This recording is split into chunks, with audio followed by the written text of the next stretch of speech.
On the second day of creation, the Torah says God separated between the waters above and the waters below. Whatever that means, waters above. He created division. It also says in the Midrash that when did God create hell?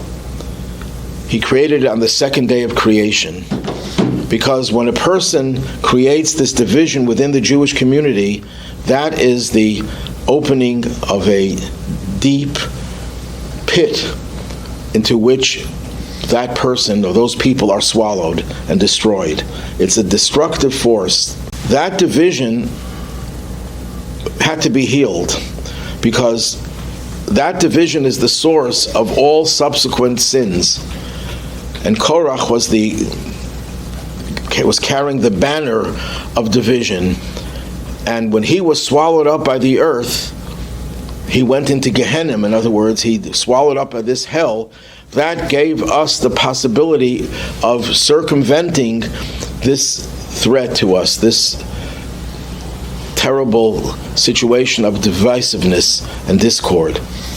And that's why that was the first thing that was created.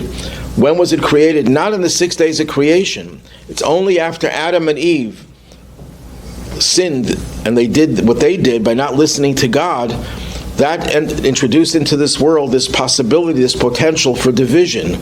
It already started on the second day of creation, but it was actualized and implemented through Adam and Eve, and it had to be corrected. So the first correction was the creation of the mouth of the earth that swallowed up Korach. In other words, God was saying, I'm going to give you the ability to get around the